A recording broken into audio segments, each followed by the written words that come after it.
20-something by Alexzenia Davis.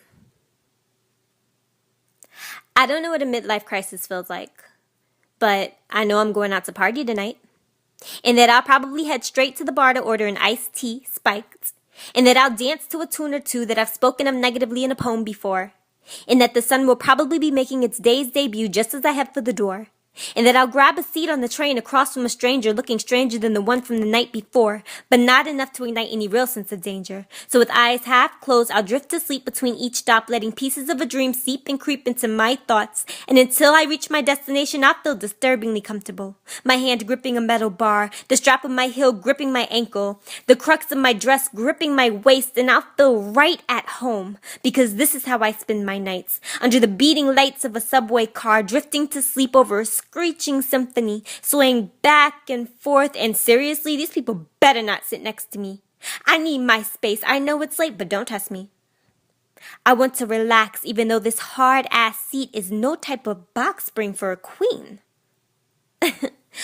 A queen. Tonight, there were probably 20 of us spouting that theme. 20 of us 20-something strutting around the club, enjoying fruitless interactions. He was cute, it was a vain attraction. And if the song was right, so was he, because I'm single, free, and this is a grown people scenario to which I'm privy because the age on my identification tells you so. And I don't have to feel bad about a little wild time, because when DJ Cool stops the party and ceases his rhyme to say, now ladies, if you got a job, if you going to school, and y'all don't need nobody to help you handle your business, I can make all the noise in the world, because I did exactly what I was supposed to do. See, this girl busted her ass for a degree and for a paycheck, and this girl, she paid all her bills before she chilled, and this girl, she twisted her hair, did her toes, and then she chose a pair of pumps and a cute little black dress to flaunt. This girl earned the right to do whatever the hell she wants.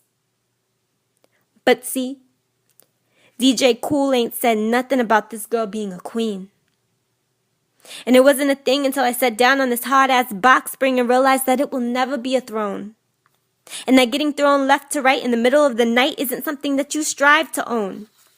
Neither is being the first to snag a man after announcing, ooh girl, this is my jam. And it's dark enough to get close enough, but in the light you never even hold his hand. Because, well, he wasn't fit to be king. See, it's a funny thing being 20-something.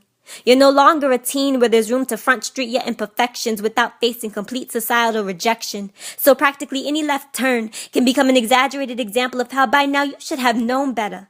But you're still a part of generation on the come up, so any real conversation with those who have supposedly been there before is prefaced with the, you won't understand, you're still young. No matter how much work you put in, they speak of you and your peers as though you were the drones of society, eating away at the way things should be violently. Not quite sure anymore if you're where you're supposed to be, asking yourself repeatedly, if I were a kid, would I even look up to me? You're stranded on an emotional island, don't know whether you're supposed to continue the paragraph or press enter and indent. You wonder if your place and your purpose is supposed to already be cemented. Should it be firm by now with your name etched in it? You wonder if you're still just a child playing hopscotch in the street, throwing a branch hoping it sticks in a chalk-drawn box on the concrete. All your thoughts are either ridiculously optimistic or full of defeat.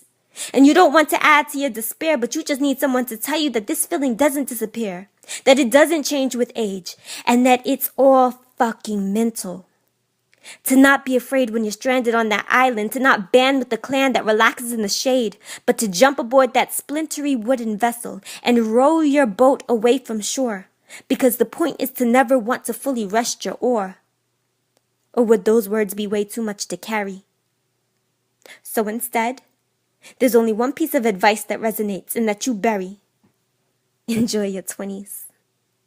And like Tinkerbell, you float around your city as though it were a makeshift Neverland, sprinkling fairy dust into plastic cups, letting it consume your luck, wondering in your occasional moments of clarity if your will ever meet your way, or if your destiny will ever be your stay. So to tame your pain, you subconsciously guilt-trip your conscience away, serving a little less than you could, spending a little more than you would, drinking a little more than you should. As with anything clouded by mysticism, responsibility and maturity is such a fucking tease. No, I don't know about this midlife crisis thing.